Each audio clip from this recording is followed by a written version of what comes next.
Welcome back friends, this is Basant Bhardwaj.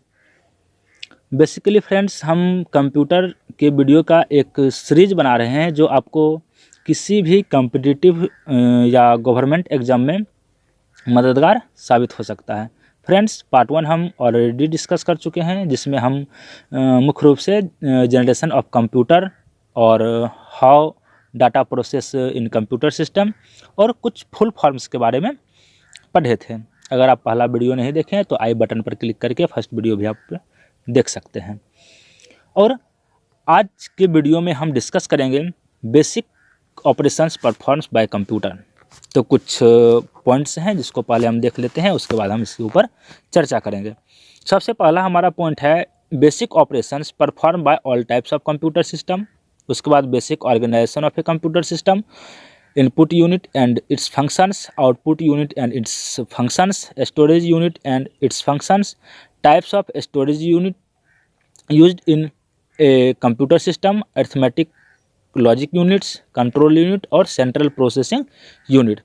तो चलिए एक एक करके हम सभी टॉपिक पर चर्चा करते हैं। सबसे पहला हमारा है inputting. What do you mean by inputting? Inputting का मतलब क्या है? तो the process of entering data and instruction into the computer system that is called inputting. यानी कंप्यूटर के अंदर जो डाटा दिया जाता है वह क्या कहलाता है? इनपुटिंग कहलाता है। जैसे आप टाइप करिएगा हेलो, तो यह किसके माध्यम से होगा? कीबोर्ड के माध्यम से होगा। इस हेलो को कंप्यूटर के अंदर देने में जो प्रोसेस होता है वही क्या कहलाता है? इनपुटिंग कहलाता है। इसके बाद है storing, saving data and instruction to make them readily available और initial for additional processing whenever required। यानी सेविंग डाटा एंड इंस्ट्रक्शन, यानी डाटा या इंस्ट्रक्शन को सेविंग जो हम लोग करते हैं, ठीक, make them readily available for initial और एडिशनल प्रोसेस whenever required। जब इसका इनिशियल या फिर एडिशनल प्रोसेस के लिए इसका रिक्वायरमेंट होगा कंप्यूटर को, तो यह एक्सेस कर सकें। जैसे मान लीजिए कि आप अपने स्टडी टाइम का एक शीट बना करके रखे हैं, तो जब कंप्यूटर इसे एक्सेस करना चाहता है तभी इसे स्टोरेज से एक्सेस कर सकता है, या जब हमें आवश्यकता पड़े तो भी हम इसे एक्सेस कर सकते हैं। इसके बाद है हमारा प्रोसेसिंग। तो प्रोसेसिंग क्या होता है? तो जैसे एक एग्जांपल के थ्रू समझते हैं कि मान लीजिए कि यहाँ हमारा एक न्यूज़पेपर है और इस कॉर्नर में किसी वैकेंसी के बारे में दिया हुआ है। तो जैसे हम पूरा न्यूज़पेपर जो है यह क्या है? एक डेटा है, और यहाँ जब हम एक न्यूज़ को फाइंड करते हैं तो ये हमारा क्या कहलाया जाएगा? आउटपुट कहलाएगा। हमारा रिजल्ट आ गया, और इस रिजल्ट को फाइंड आउट करने में जो कुछ टाइम लगा वो हमारा क्या कहलाएगा? प्रोसेसिंग कहलाएगा।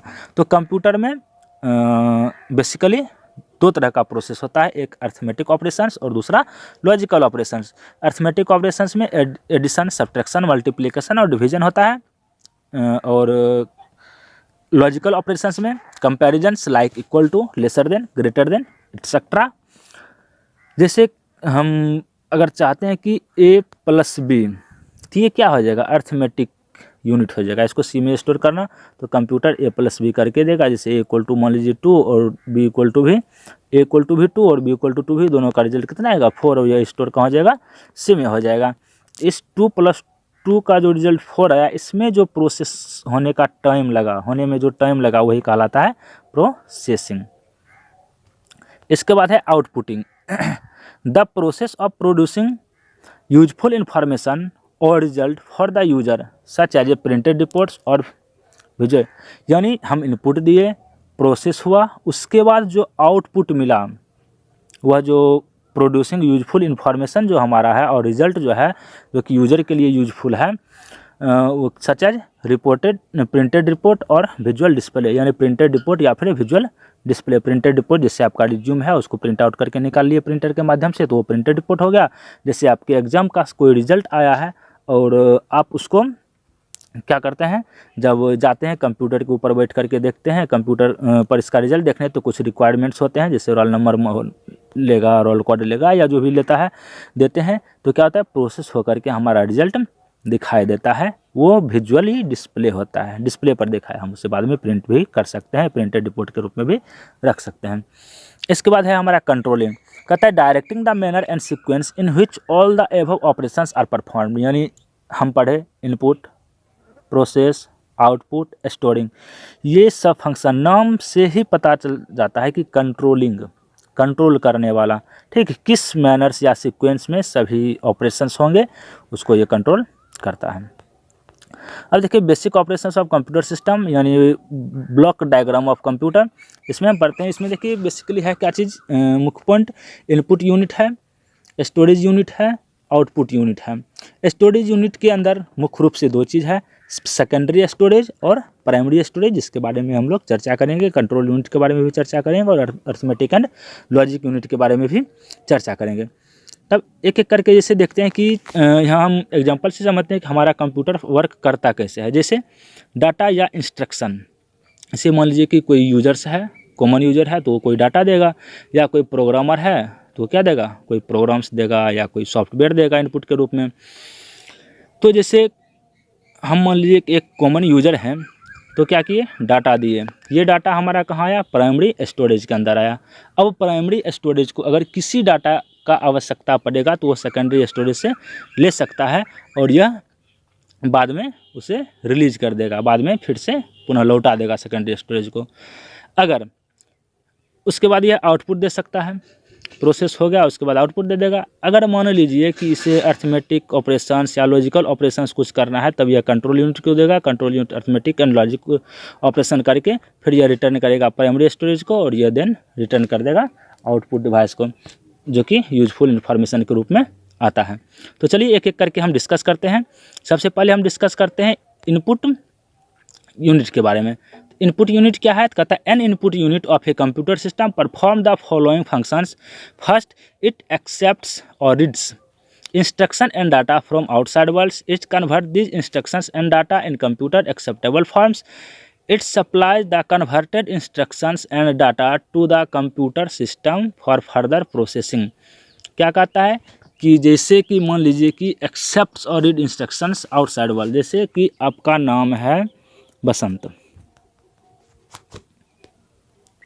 आपका नाम है बसंत, आप कंप्यूटर को बसंत दिए, देन ये क्या करेगा, ये तो कंप्यूटर नहीं समझेगा, कंप्यूटर किस भाषा को समझता है, ASCII, स्काई को, और स्काई जो है यह देन चेंज हो जाएगा किस में, 0 और 1 के रूप में, यानी बाइनरी लैंग्वेज के रूप में। तो स्काई का फुल फॉर्म हो जाएगा आपका, इसे नोट डाउन कर लीजिएगा, American standard code for information interchange, American standard code for information interchange. और यह डाटा को फर्दर प्रोसेसिंग के लिए, आगे के प्रोसेस के लिए भेज देगा। इसके बाद है हमारा आउटपुट यूनिट। आउटपुट यूनिट में क्या होगा, जब प्रोसेस होकर के डाटा आया तो फिर डाटा किस रूप में आया है, 0 और 1 के रूप में आया है। फिर क्या करेगा यह, जिससे कि हम लोग नहीं समझ सकते हैं, can not be easily understood by us, हम लोगों के साथ नहीं समझा सकते। It converts hence code, these code result to human acceptable readable forms, या फिर चेंज करेगा किस चीज़ में, तो पहले तो स्काई में चेंज होगा, स्काई के बाद यह फिर हाई लेवल लैंग्वेज में चेंज कर देगा। It supply the converted result into outside world, उसके बाद जा करके मॉनिटर के ऊपर पर यह अपना रिजल्ट दिखाई देगा, आउटपुट के रूप में दिखाई देगा। इसके बाद है हमारा स्टोरेज यूनिट। तो स्टोरेज यूनिट में क्या कहता है कि the storage unit of a computer system holds और स्टोर द फॉलोइंग, होल्ड और या फिर स्टोर करता है, data and instruction required for processing receive from input device, यानी इनपुट डिवाइस से जो डाटा या इंस्ट्रक्शंस रिसीव हुआ है उसको जो रिक्वायर्ड होगा, उसको प्रोसेसिंग में जो रिक्वायर्ड होगा उसको स्टोर करके रखेगा। Intermediate results of processing, processing में इंटरमीडिएट्स का काम करेगा। Final result of processing before they are release to an output device, यानी जब फाइनल रिजल्ट हो जाएगा उससे पहले यह आउटपुट डिवाइस को रिलीज कर देगा। इसके बाद देखिए type of storage. Types of storage में देखिए कि मुख्य रूप से दो प्रकार का स्टोरेज होता है, एक होता है प्राइमरी स्टोरेज और दूसरा होता है सेकेंडरी स्टोरेज। प्राइमरी स्टोरेज में क्या है, कहता है कि use to hold running program instruction.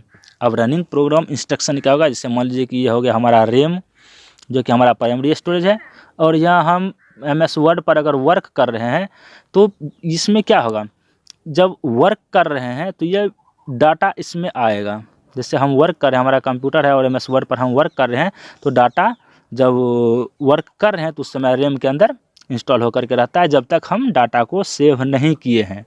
Data को अगर हम सेव कर लेते हैं तब यह सेकेंडरी स्टोरेज में जाकर के परमानेंटली सेव हो जाएगा। अगर अचानक से अभी लाइट कट गया तो क्या होगा, हम जो वर्क कर रहे हैं डाटा को सेव नहीं, तो टोटल डाटा इरेज हो जाएगा। और यहाँ से रैम में आने में, MS वर्ड से रैम में आने में जो समय लगता है, यही हमारा क्या कहलाता है, प्रोसेसिंग भी कहलाता है। फास्ट इन ऑपरेशन, ऑपरेशन बहुत तेज़ी से करता है, कोई भी वर्क होता है उसे बहुत तेज़ी से कर लेता है। स्मॉल कैपेसिटी, कैपेसिटी इसका बहुत कम होता है, 1 GB 2 GB 3 GB और 4 GB तक का आता है। एक्सपेंसिव, महंगा बहुत ज़्यादा आता है, 4 GB का RAM लगभग 5000 रुपीज़ में आता है। वोलाटाइल नेचर, यह नेचर में क्या है, वोलाटाइल है। कहने का मतलब जब तक लाइट इसमें है तब तक ये आपके डाटा को होल्ड करके रखेगा, लाइट इससे कट हो गया आपका डाटा इरेज हो जाएगा। इसके बाद हमारा है सेकेंडरी स्टोरेज। सेकेंडरी स्टोरेज में क्या है, use to hold store program instruction, store program और इंस्ट्रक्शन को होल्ड करेगा। Use to hold data and information of store jobs, दोनों सेम ही है। Slower than primary storage, primary storage से स्लोअर है, स्लो काम करेगा। लार्ज कैपेसिटी, कैपेसिटी लार्ज होगा। Lot cheaper that primary storage, primary storage से बहुत ज़्यादा सस्ता है। Retain data even without power, बिना पावर के भी डाटा को स्टोर करके रख सकता है। जैसे देखिए, मान लीजिए कि आप अगर मूवी को देख रहे हैं जो कि हमारी सेकेंडरी स्टोरेज में हार्ड डिस्क में स्टोर है, अब जब हम MX प्लेयर या VLC मीडिया प्लेयर कोई भी ओपन करके जब प्ले करते हैं तो यहाँ से ये मूवी उठ करके आएगा कहाँ, रैम के अंदर, रैम के अंदर। देन ये आउटपुट स्क्रीन पर दिखाई देगा हमारा, ठीक है ना। और जब फिर हम VLC या फिर MX प्लेयर को ऑफ करते हैं तो ये मॉनिटर से क्या होगा, रिटर्न होकर रैम के अंदर, रैम से प्ले बैक चल जाएगा कहाँ, अपने हार्ड डिस्क, यानी जहाँ से डाटा आउट करके आया उस जगह पर डाटा चला जाएगा। अब यहाँ पर देख सकते हैं कि इसका चीपर जो है चीपर भी है, सस्ता भी है। जैसे कि 1 GB 2 GB 3 GB 4 GB का आता है, स्मॉल कैपेसिटी होता है इसका प्राइमरी स्टोरेज का, तो इसका कॉस्ट जो होता है वो बहुत एक्सपेंसिव होता है, बहुत ज़्यादा महंगा होता है। 4 GB के रैम का कॉस्ट लगभग 5000 5,500 के 5500 या फिर 4500 रुपीज़ पड़ जाता है। वही सेकेंडरी स्टोरेज 100 GB का अगर आप लीजिएगा या 1000 GB, कहने का मतलब लगभग 1 TB, तो उसका भी कॉस्ट लगभग 4000 के आसपास पड़ेगा। तो डिफरेंस कितना GB का हो गया, लगभग 996 GB का डिफरेंस हो गया दोनों में।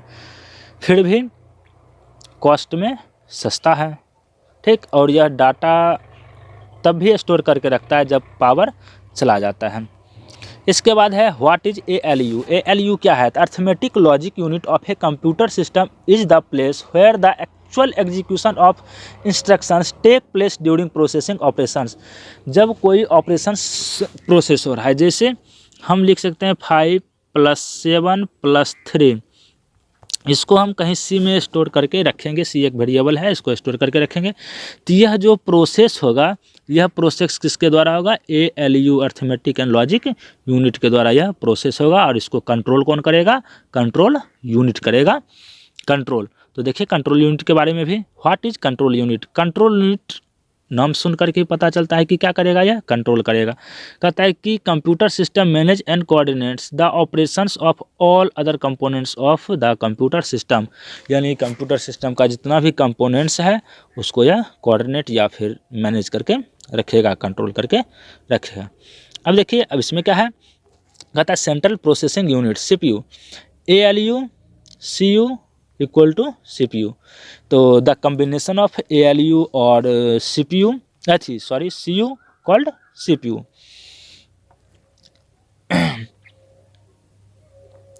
तो जैसे यहाँ से एक क्वेश्चंस पूछ सकता है कि एक्चुअल एग्जीक्यूशंस